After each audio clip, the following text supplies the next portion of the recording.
Hermanos, estamos aquí reunidos en esta mañana porque quiero decirles que Cristo vive. Quiero decirle, hermano, que Cristo vive. Y vive en cada uno de nosotros. Nosotros somos el producto del sacrificio y el plan perfecto de Dios para que nosotros nos convertamos, como hablaron anteriormente, en luz. Y qué lindo, hermanos, que nosotros estamos en esta mañana con la convicción de que Cristo fue a la cruz del Calvario, que sufrió por nuestros pecados, pero que al tercer día se levantó para darnos vida eterna. Y los que estamos aquí, hermanos, estamos vivos. Quiero decirle que si usted ha llegado en esta mañana con algún tipo de aflicción en su vida, con algún tipo de comportamiento que no va acorde con lo que la palabra dice, quiero decirles que dice el Señor y nos ha enseñado en su palabra que a través de esa sangre somos redimidos de nuestros pecados.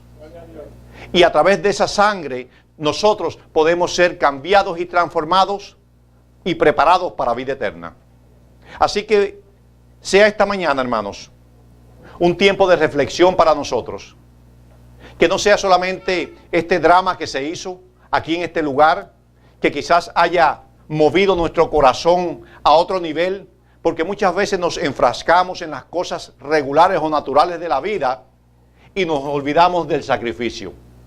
Lo más importante de cada cristiano, de cada hombre o cada mujer que ha recibido a Cristo en su corazón y que cree que es el Hijo de Dios y que vino a la tierra con un propósito, tenemos que estar enfocados, hermanos, que de la misma manera que las Escrituras nos enseñan a nosotros que Él vino, ha de regresar. Amén. Cristo ha de regresar. Amén. Y lo que estamos pasando es el proceso donde está el Señor glorificando su nombre, buscando que cada uno que todavía no lo ha conocido, reconozca que Cristo es el Señor, que se arrepienta para que su nombre sea inscrito en el libro de la vida.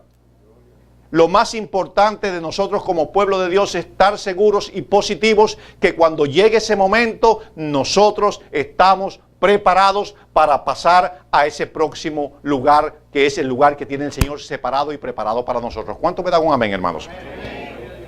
Hoy vamos a comenzar, hermanos. No se puede hablar de muerte y resurrección de Cristo sin antes hablar de la palabra profética o la profecía dada para que nosotros entendamos que todo ha de cumplirse. Y para buscar eso, hermanos, no hay mejor libro que el libro de Isaías. 700 años antes de Cristo, el Espíritu Santo vino sobre ese profeta que es considerado el profeta que más Dios ha usado y profetizó claramente, paso por paso, lo que nosotros íbamos a vivir. Lo que vivieron aquellos que vieron muerte y crucifixión de Cristo y nosotros que estamos esperando su venida. Amén. Hemos hablado y estamos cubriendo el libro de Apocalipsis y hemos ido descubriendo en ese libro, hermanos, que todas las cosas que han de suceder ya están sucediendo.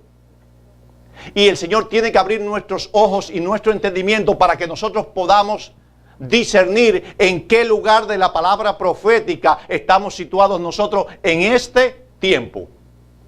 Para eso, hermanos, les voy a pedir que vayamos cada uno al libro de Isaías 53.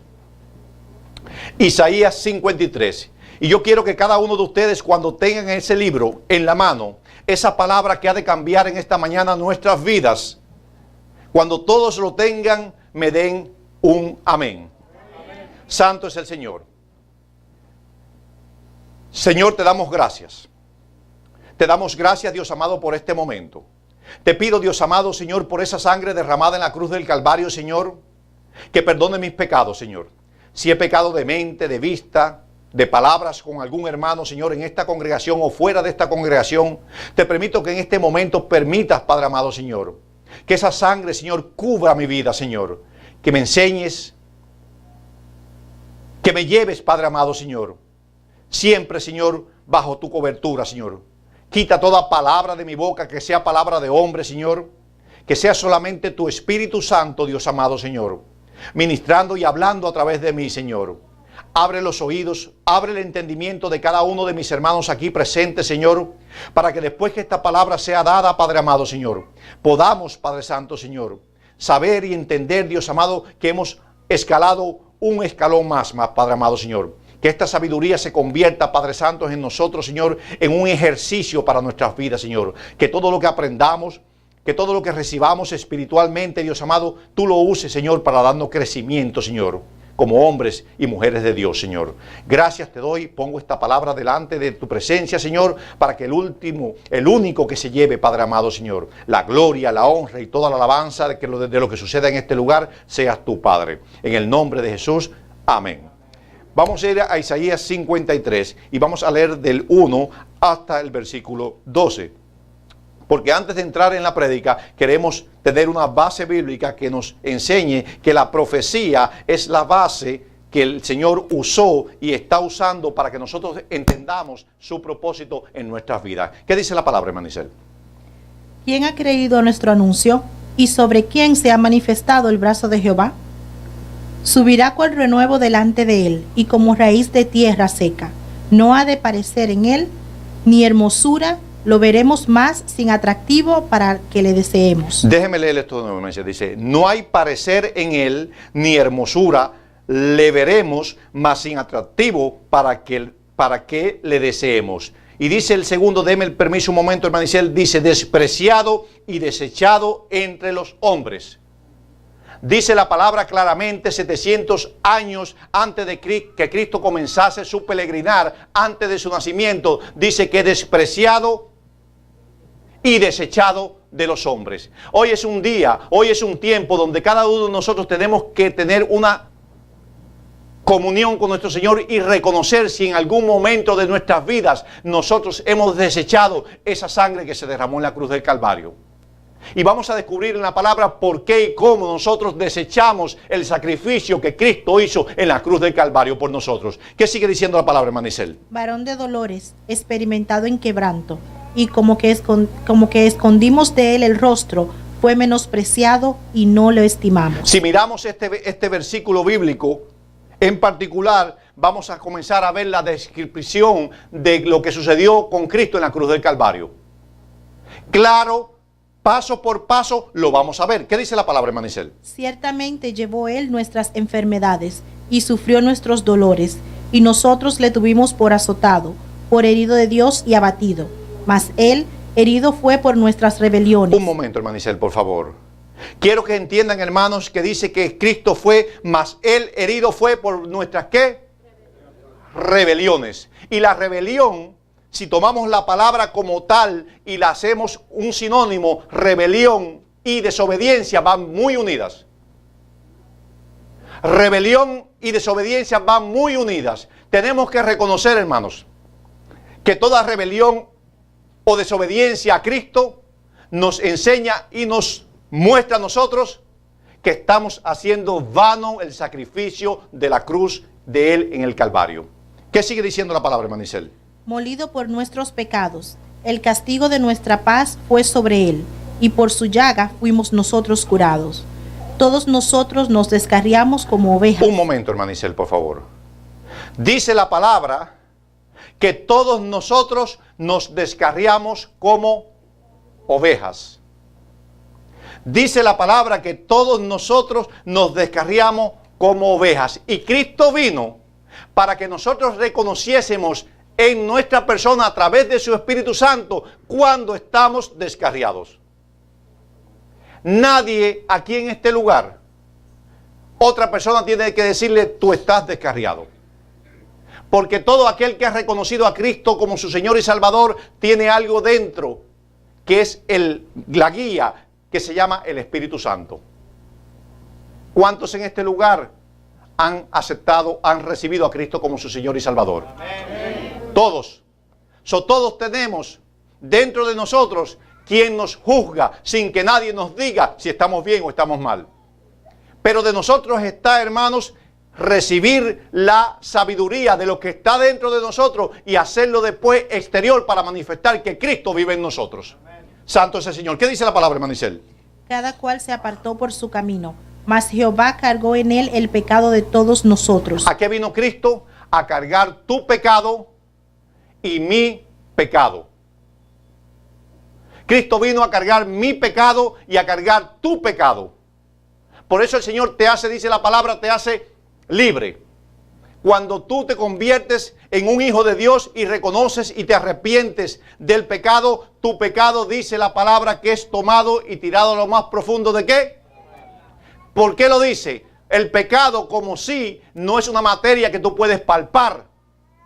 Pero el Señor lo dice de esa manera para que tú entiendas y reconozcas que en los profundos de los mares ha sido un lugar donde el hombre todavía no ha podido llegar. Y si nadie puede llegar, nadie puede descubrir lo que hay allá adentro.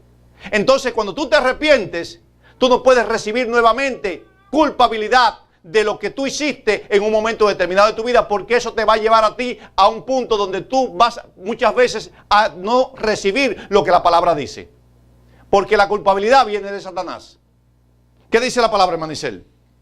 Angustiado él y afligido, no abrió su boca. Como cordero fue llevado al matadero, y como oveja delante de sus trasquiladores, enmudeció y no abrió su boca.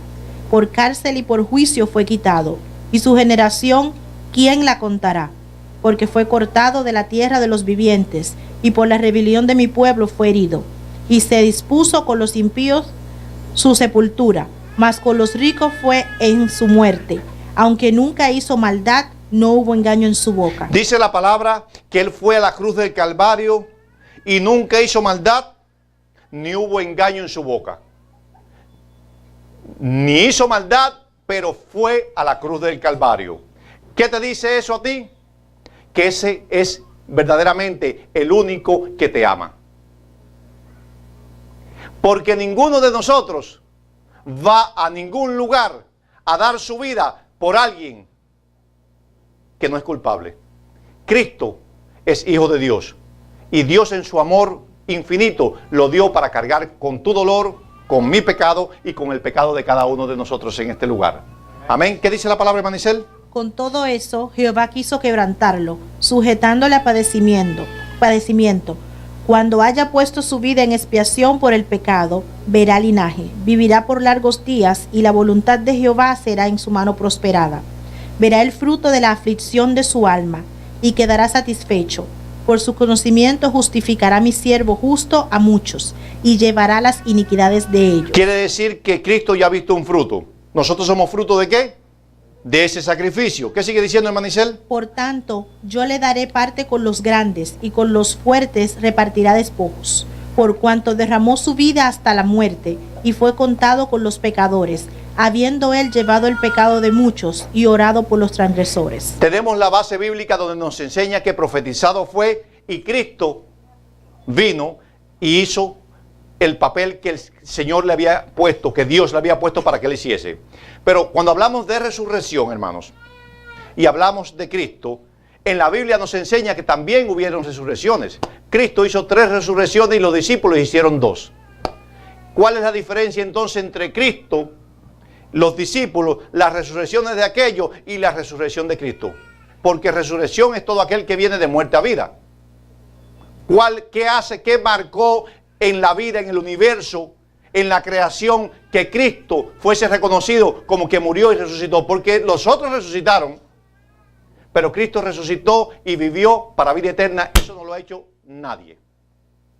Nadie después de muerto ha salido, después de la segunda muerte de que tenga, ha salido y ha resucitado nuevamente. Cristo murió como cualquier hombre, pero dice que el tercer día resucitó y vive eternamente. Vamos a ir al libro de Mateo. Mateo 9, del 18 al 25. Vamos a hacer un pequeño análisis acerca de las resurrecciones que hubieron. Y vamos a ver primeramente la de la hija de Jairo. Mateo 9, del 18 al 25, pero vamos a estar leyendo en el 9 del 23 al 26.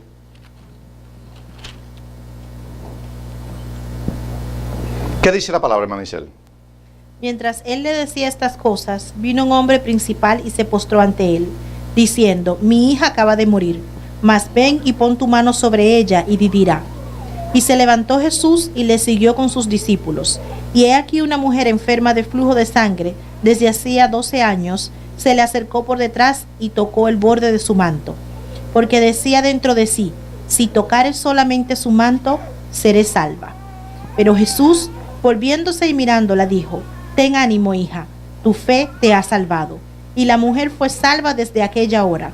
Al entrar Jesús en la casa del principal, viendo a los que tocaban las flautas y gente que hacían alboroto, les dijo: apartaos, porque la niña no está muerta, sino duerme.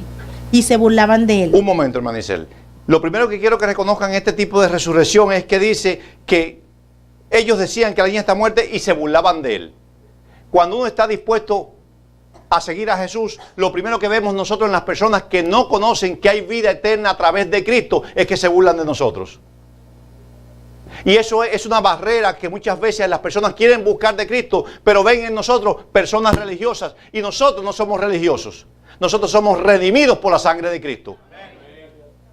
No puede haber religión y relación. O hay relación o hay religión. Y yo creo que los cristianos somos guiados a través de una relación personal con Cristo. Y dice la palabra claramente, dice, y se burlaban de él, dice, pero cuando la gente había sido echado fuera, entró y tomó la mano de la niña y ella se levantó. Aquí hay una resurrección donde nos enseña la palabra que dice que lo tocó.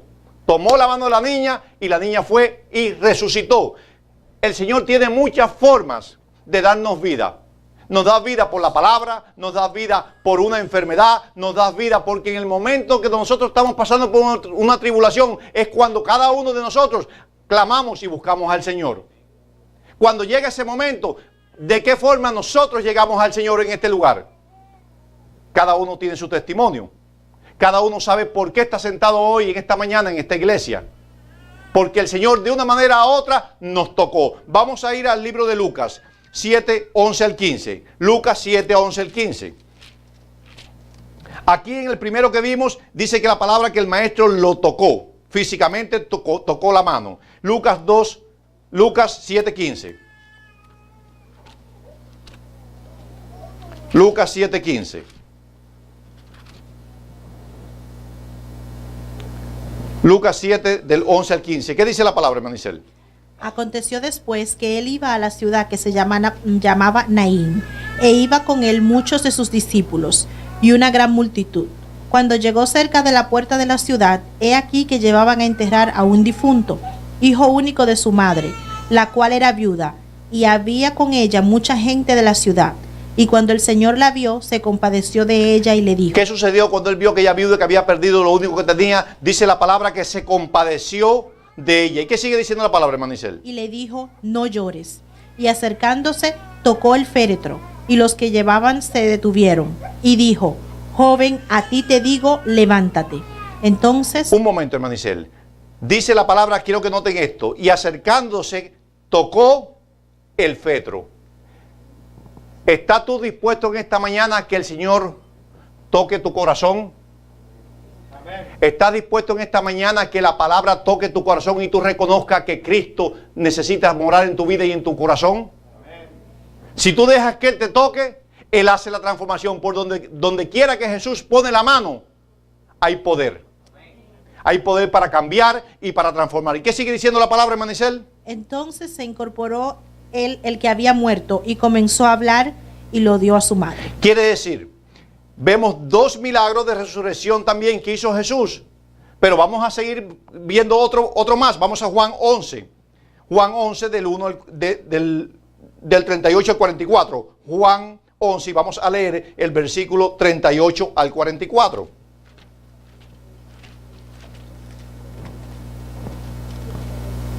Juan 11 del 38 al 44. ¿Qué dice la palabra, hermano Isel? Jesús, profundamente conmovido otra vez, vino al sepulcro. ¿Estaba como Jesús? Conmovido. ¿Sabe que Jesús se conmueve por cada pecador? Amén. Por cada persona que necesita cambiar su vida, Jesús se conmueve. Él le duele que cualquiera de nosotros que estamos en este lugar pierda la vida eterna. Sabemos que Satanás anda como león rugiente y usa muchas artimañas para apartarnos del propósito de Dios, pero quiero decirle que Jesús a eso le duele. ¿Qué dice la palabra, hermano Isel? Vino al sepulcro, era una cueva y tenía una piedra puesta encima. Dijo Jesús: quitad la piedra. Marta, la hermana del que había muerto, le dijo: Señor, hiede ya, porque es de 4 días. Jesús le dijo: ¿no te he dicho que si crees verás la gloria de Dios? Entonces quitaron la piedra de donde había sido puesto el muerto. Y Jesús, alzando los ojos a lo alto, dijo: Padre, gracias te doy por haberme oído. Yo sabía que siempre me oyes, pero lo dije por causa de la multitud que está alrededor, para que crean que tú me has enviado. Y habiendo dicho esto, clamó a gran voz: Lázaro, ven fuera. Dice la palabra que ahí no tocó a Lázaro. Dice que clamó a gran voz, porque la palabra de Dios tiene autoridad. Y muchas veces Dios te llama de palabras. Alguien se presenta en la vida de nosotros y nos da una palabra, y es que Jesús te está llamando. ¿Cómo reconocemos nosotros la palabra de Dios? Cuando estamos receptivos a lo que el Espíritu Santo quiere hablar con nosotros. Quizás estamos sentados en la iglesia hoy, pero no estamos recibiendo la palabra. Quizás sí. Pero ¿cómo sabemos que recibimos la palabra? Cuando del pleno momento que nosotros la recibimos, la entendemos, comenzamos a hacer un cambio y una transformación de nuestras vidas. Ahí es cuando sabemos nosotros que verdaderamente Cristo vive. Y Cristo vive. Y está pidiendo en esta mañana que cualquiera que esté en este lugar, que no lo conozca, que se arrepienta. Y cualquiera que esté viviendo en pecado, también el Señor te dice en esta mañana: arrepiéntete, porque yo hago las cosas nuevas. ¿Qué dice la palabra, Manicel? Y el que había muerto salió, atada las manos y los pies con vendas. ¿Cómo salió el que había muerto? Atada las manos y los pies con vendas. Cuando llevaban a las personas a la tumba, lo vendaban. Era parte del ritual que hacían. Pero yo quiero decirte una cosa, que aún nosotros vivos, en carne, estamos atados. Si pudiéramos ver en nuestras vidas con una visión espiritual como Cristo nos mira a nosotros, nos diéramos cuenta que hay muchas vendas que nos tienen amarrados. Muchas vendas, hermanos, que tenemos que reconocer que solamente a través del Espíritu Santo podemos cortarlas para poder caminar, porque vendados no podemos caminar. Vendados no podemos hacer lo que Cristo quiere para nosotros. ¿Eso quién lo sabe? Cada uno de nosotros. Solamente el corazón de nosotros lo conoce Cristo. Yo puedo decir, usted puede decir, pero dentro de su corazón el único que tiene la última palabra se llama Cristo Jesús, que es nuestro Creador. Entonces, si hay una venda en esta mañana, ya quitaron la piedra, pero si hay una venda en esta mañana que tú tienes que quitar, quítatela, para que tú veas que cuando tú lo hagas vas a pasar de muerte a vida. ¿Qué dice la palabra, Manicel? Y el rostro envuelto en un sudario. Jesús les dijo: desatadle y dejadle ir. El Señor te dice: desátate y comienza a caminar, comienza a hacer lo que el Señor quiere en tu vida. Y vemos 3 milagros de resurrección que hizo Cristo. Vamos a ver qué hicieron los discípulos. Vamos a ir al libro de Hechos. Hechos 9. Vamos a ir al libro de Hechos 9. Esto es parte, hermano, para que entendamos el mensaje. De ahí vamos a ir al mensaje. Hechos 9. Y vamos a leer del 39 al 42. Y aquí estamos hablando de la resurrección de Tabita o Dorcas. Y vamos a ver qué sucedió ahí. Hechos 9, vamos a leer del 39 al 42. ¿Qué dice la palabra, Manicel? Había entonces en Jope una discípula llamada Tabita, que traducido quería decir Dorcas. Esta abundaba en buenas obras y en limosnas que hacía. Y aconteció que en aquellos días enfermó y murió. Después de lavada la pusieron en una sala. Y como Lida estaba cerca de Jope, los discípulos oyeron que Pedro estaba allí. Le enviaron 2 hombres a rogarle: no tardes en venir a nosotros. Levantándose entonces Pedro fue con ellos, y cuando llegó le llevaron a la sala, donde le rodearon todas las viudas llorando y mostrando las túnicas y los vestidos de Dorcas, que Dorcas hacía cuando estaba con ellas. Entonces, sacando a todos, Pedro se puso de rodillas y oró. Y volviéndose al cuerpo dijo: Tabita, levántate. Un momento, hermano Isel. Pedro representa aquí el discípulo de Cristo. El hombre que tomó la autoridad por la palabra de lo que el Señor le había enseñado. Entonces, si nosotros estamos vivos, dentro de nosotros hay un Pedro también. No hay diferencia entre Pedro y nosotros. Lo único que hace la diferencia entre Pedro y nosotros, si lo pudiéramos en ese punto, es la fe. Quizás ustedes, los que estamos aquí, ninguno creemos que tenemos la autoridad de levantar a un muerto. Y yo he escuchado muchos testimonios de personas que han vuelto a la vida. Y ha sucedido que cada persona que ha sido vuelta a la vida en estos tiempos, no en aquellos tiempos, tienen un testimonio similar.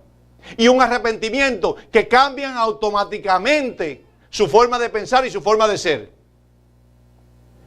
Si usted toma y coge un denominador común entre todas esas personas, se van a dar cuenta de una cosa, que dicen que vieron lo mismo, pero todas testifican que es una segunda oportunidad que Dios le está dando. Y entonces el que era ladrón no roba más. Y el que era adúltero no es más adúltero. Y el que era mentiroso y se dan cuenta y dicen, wow, el Señor me ha dado una oportunidad para que yo reconozca que verdaderamente hay un cielo, pero también hay un infierno. Ese es el mensaje que el Señor tiene para con nosotros. Esa resurrección fue para separar. Dice la palabra que el velo se rompió. Y dice la palabra que cada uno de nosotros, el día que Cristo venga, va a tener que dar cuenta. Y no digo de echar miedo, digo que tenemos la oportunidad de cambiar nuestras vidas en el día de hoy. Tenemos esa oportunidad. La tomamos o la soltamos, pero tenemos esa oportunidad. ¿Qué dice la palabra, Manicel? Y ella abrió los ojos, y al ver a Pedro se incorporó. Y él, dándole la mano, la levantó entonces, llamando a los santos y a las viudas, la presentó viva. Esto fue notorio en toda Jope, y muchos creyeron en el Señor. Y aconteció que... ¿Qué hicieron, Manicel? Discúlpeme. ¿Qué sucede cuando hay una resurrección? ¿Para qué? Para que creyesen en el Señor. Porque nadie tiene la autoridad de resucitar a nadie, ni aun los grandes profetas, los hombres que han hecho concilios, que han levantado diferentes doctrinas, han muerto y muertos están. Y la Biblia nos enseña que todos aquellos también que fueron usados por Dios murieron y muertos están. Porque solamente Cristo fue el único que resucitó al tercer día. ¿Qué dice la palabra, Manicel? Y aconteció que se quedó muchos días en Jope, en casa de un cierto Simón curtidor. Vamos a Hechos 20, del 7 al 10. Yo quiero que estemos seguros en esta mañana cuál es la diferencia de la resurrección de Cristo a las otras resurrecciones que hubiesen en la Biblia, para que nadie nos confunda. Hechos 20, del 7 al 10. Y vamos a hablar de Eutico. Este hombre dice que cuando Pablo echaba largos discursos, estaba sentado en una ventana, se quedó dormido y se cayó. Yo glorifico al Señor que ninguno de ustedes está sentado en una ventana, por si no hubieran unos cuantos muertos aquí. Hubiesen unos cuantos muertos en este lugar. Porque muchas veces venimos a traer el cansancio de la casa a la iglesia. Abramos nuestros ojos porque eso es una maquinación de Satanás. Usted está en la iglesia y se duerme, entonces está en la calle afuera y está viendo un partido de fútbol y tiene los ojos así que parecen dos fondos de botella. Yo no entiendo, eso son maquinaciones de Satanás, verdaderamente le digo. A la iglesia no se viene a dormir, hermanos. Cuando usted entra a la iglesia, clama al Señor y diga, Señor, abre mis ojos, abre mi entendimiento, quita de mí todo aquello que impida, Padre Santo, que yo reciba la palabra, porque yo también llego a la iglesia cansado. Pero cuando yo llego, digo, Señor, yo tengo un compromiso contigo. Tú tienes que darme la fuerza, tú tienes que abrir mis ojos, tú tienes que abrir mi entendimiento. Porque dice, el Señor dice en su palabra, pide y se os dará. Pero si usted entra con un espíritu de cansancio, con ese espíritu de cansancio usted se va a quedar ahí dormidito ahí. Y cuando se terminó el culto, usted va a decir, gloria a Dios, el mensaje estaba tremendo, pastor. Y yo le digo, ¿de qué hablamos? Y dice, no, hermano, se me acaba de olvidar ahora mismo. ¿Por qué? Porque estaba dormido. Y el Señor lo dice claramente, lo que pasó con los discípulos. ¿Qué sucedió? El Señor los mandó a que oraran y llegó y estaban dormidos. Reprendemos ese espíritu en la iglesia, hermanos. ¿Qué dice la palabra, hermano Isel? El primer día de la semana, reunidos los discípulos para partir el pan, Pablo les enseñaba, habiendo de salir al día siguiente, y alargó el discurso hasta la medianoche. Y había muchas lámparas en el aposento alto donde estaban reunidos. Y un joven llamado Eutico, que estaba sentado en la ventana, rendido de sueño profundo, por cuanto Pablo disertaba largamente, vencido del sueño, cayó del tercer piso abajo. Pablo no era fácil, porque Pablo estaba enamorado del Evangelio. Y tú quieres saber si tú verdaderamente amas a Cristo. Cuando tú te topas a una persona y tú hablas con una persona, tú no tienes otro tema que no sea el Evangelio. Tú no tienes otro tema. Tú sabes cuando una persona está crecida espiritualmente. Tú te sientas con un varón y sientan una conversación Y para rapidito dice, ¿viste el juego entre las Chivas y no sé quién? Porque yo no veo fútbol, entre las Chivas y no sé quién. Wow, ¿viste el portero? Y echas una conversación y después te dice, ¿viste el último carro que salió? Y con las mujeres están las hermanas conversando y una le dice a la otra hermana, ¿vio la novelita esa que están dando? Es el tacalán, el hombre. Y empieza, pero no hablan de Cristo, porque dice que del fruto del corazón abra la boca. Y Pablo extendía esos discursos porque amaba, que él quería cubrir, ese evangelio y darlo abundantemente, porque había hecho algo, había hecho una diferencia en sus vidas. Si cada uno de nosotros en esta congregación, los que estamos aquí, nos dedicamos a hablar de Cristo, hermano, hay que hacerle 2 pisos a este lugar. Porque el mundo afuera está necesitado de escuchar una palabra. Ayer cuando fuimos a evangelizar allá, las personas, porque dice la palabra claramente que uno siembra y otro cosecha. ¿Cuántas personas? Como 4 o 5 personas aceptaron a Cristo como su Señor y Salvador. Allí en ese lugar. ¿Y cuántos? 6. Dice el hermano Rafael, 6 personas. Y tú dices, pero ¿cómo puede ser posible? Las recibieron porque están sedientos. Están necesitados de que le den una palabra que los ayude a salir de sus aflicciones. Porque ¿por qué lo reciben? Porque están pasando por aflicciones y ya se dan cuenta que no tienen más nada, que necesitan a Cristo en su corazón. Yo no sé si tú lo necesitas en esta mañana, pero yo lo necesito para que no me ayude a caer. ¿Qué dice la palabra, hermano Isel? Y fue levantado muerto. Entonces descendió Pablo y se echó sobre él, y abrazándole dijo, no os alarméis, pues está vivo. Después de haber subido y partido el pan y comido, habló largamente hasta el alba y salió. Quiere decir la palabra que Pablo resucitó al muerto y siguió predicando. Y yo te aseguro que Utico se sentó en una silla entonces y no dijo, una ventana no, porque 2 veces el Señor no me va a salvar. Amén. Ese es el Señor trabajando en la vida de nosotros. Amén. Pero que hemos hablado de resurrección y vamos a definir ahora, después de haber tomado todos estos versículos y haberlos analizado, ¿qué quiere decir la palabra resurrección? Sabemos que es vida. Dice resurrección, dice vuelta a la vida de un ser muerto. Pero también tiene una definición que dice vuelta al uso o la existencia de una cosa que se había perdido. Y ahí en ese paquete estamos nosotros. Somos redimidos, hemos vuelto a la vida porque estábamos perdidos.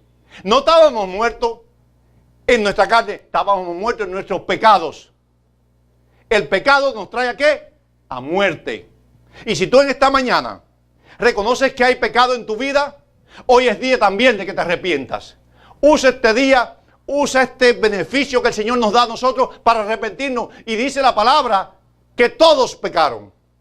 Pero la diferencia entre el pecado de muerte y el pecado de arrepentimiento es que el que conoce el pecado y lo hace, tiene consecuencias. Pero cuando lo hace sin saberlo, tienes el perdón de Cristo. Vamos a ir, hermanos, al libro de Hechos 11:25. Hechos 11:25. Hechos 11:25. Ya casi estamos terminando, hermano. Hoy es un día especial. Hechos 11:25 y 26.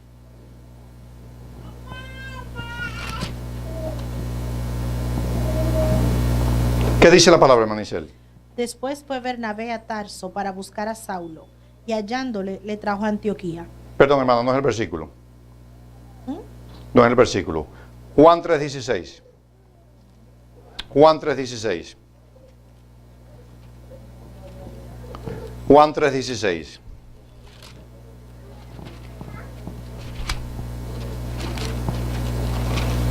Este versículo todos los conocemos. ¿Qué dice la palabra, hermano Isel? Porque de tal manera amó Dios al mundo, que ha dado a su Hijo unigénito, para que todo aquel que en Él cree no se pierda, mas tenga vida eterna. Un momento, hermano Isel. Hemos hablado de muerte a vida, hemos hablado de resurrección, y ahora el Señor nos habla y nos dice, porque de tal manera amó Dios al mundo, que ha dado a su Hijo unigénito, para que todo aquel que en Él cree no se pierda, mas tenga vida eterna. Hoy tienes la oportunidad de tener tu vida eterna. Viviéndola, recibiendo a Cristo y viviendo una vida en santidad. ¿Qué sigue diciendo la palabra, hermano Isel? Porque no envió Dios a su Hijo al mundo para condenar al mundo, sino para que el mundo sea salvo por Él. ¿Para qué vino Cristo? Para que el mundo sea salvo. Para salvarnos. ¿Y qué dice el 18, hermano Isel? El que en Él cree no es condenado, pero el que no cree ya ha sido condenado, porque no ha creído en el nombre del unigénito Hijo de Dios. ¿Cuántos creemos en el nombre de Jesús en esta mañana? Todos creemos quiere decir que todos nosotros salimos de condenación a vida eterna. Nadie nos condena. ¿Y cómo podemos preguntar nosotros si hay alguien en este lugar que dice, yo he entendido el mensaje, yo quiero recibir a Cristo en mi vida? ¿Cómo lo hago? Dice la palabra que confesando nuestros pecados. Pero hay un capítulo y un versículo en específico, Romanos 10 del 8 al 10. Vamos a ir a Romanos 10 del 8 al 10. Siempre me gusta leer este capítulo con este versículo en específico porque ahí está la esencia. Ahí está la clave. Ahí está el plan de salvación. Romanos 10 del 8 al 10. ¿Quién vive, hermanos? Cristo. Santo es el Señor. Romanos 10 del 8 al 10. ¿Qué dice la palabra, hermana Isel? Mas, ¿qué dice? Cerca de ti está la palabra, en tu boca y en tu corazón. Esta es la palabra de fe que predicamos. Nosotros predicamos que es una palabra de fe porque Cristo así nos lo dejó a nosotros. Tenemos una palabra de fe sabiendo que no viendo vamos a llegar al lugar que se ha sido prometido para nosotros. Nosotros lo sabemos, todos los que estamos en este lugar. ¿Y cómo lo hacemos, hermana Isel? Que si confesares con tu boca que Jesús es el Señor y creyeres en tu corazón que Dios le levantó de los muertos, serás salvo. Dice la palabra, para volverlo a hacer más explícito, dice que si confesares con tu boca que Jesús es el Señor. ¿Cuántos en este lugar hemos confesado que Jesús es el Señor? ¿Cuántos en este lugar hemos confesado que Jesús es el Señor? A partir de hoy, hermanos, vamos a vivir de esa confesión. Vamos a vivir de esa confesión. Vamos a quitar y a matar y aborrecer y a quitar todo pecado de nuestras vidas, porque ese fue el propósito de la cruz en el Calvario. ¿Qué dice la palabra, hermana Isel? Porque con el corazón se cree para justicia, pero con la boca se confiesa para salvación. Quiere decir que porque con el corazón se cree para justicia, pero con la boca se confiesa para salvación. Si tú estás en este lugar y tú crees que tú has recibido a Cristo porque lo has escuchado, porque te lo dijeron, porque tú lo sientes y tú no has aplicado este versículo bíblico, quiere decir que tú todavía no estás bajo la obediencia de la palabra. Si tú verdaderamente crees que Jesús está en tu vida, tienes que haberlo confesado de tu boca, delante de Dios y delante de los hombres. Porque esa es la llave que Dios usa para pasarte a ti al próximo lugar donde tú vas a crecer espiritualmente. ¿Qué dice la palabra, hermana Isel? Pues la Escritura dice, todo aquel que en él creyere no será avergonzado. Muchas veces las personas le dan temor cuando llegan a una congregación, cuando escuchan un mensaje, y ese mensaje automáticamente le llega a ellos y quieren recibir a Cristo como su Señor y Salvador, pero le da temor de pararse delante de las personas y reconocer que son pecadores. Y eso es la gran mentira del enemigo también. ¿Saben por qué? Porque el enemigo quiere que nosotros en nuestras vidas vivamos atados, vendados, sin reconocer que Cristo es nuestro Señor, porque el día que lo hagamos, el Señor va a poner sobre nosotros ese manto que nos cubre y nos enseña en nuestras vidas cómo debemos de vivir. Porque el Evangelio no es por sabiduría de hombre, sino es por revelación de Cristo. ¿Cómo tú sabes que verdaderamente Cristo vive? Porque es revelado a través del Espíritu Santo. Y en esta mañana, si hay alguien en este lugar que después de esta palabra ha decidido confesar delante de Dios y delante de los hombres que Jesús es el Señor, yo te pido que ahí donde estés, cada uno de nosotros inclinemos nuestros rostros y que meditemos en el Señor y que nos demos cuenta si verdaderamente necesitamos del Señor en esta mañana, que si verdaderamente nosotros creemos que esa sangre tiene poder y que a través de ella podemos llegar a alcanzar la vida eterna. Si tú quieres hacer esta confesión de fe conmigo, ahí donde tú estás, primeramente la vas a hacer y después, si el Señor lo pone en tu corazón, te vas a parar y yo voy a orar por ti. Y esto es para los que estamos en este lugar y para todos aquellos que nos ven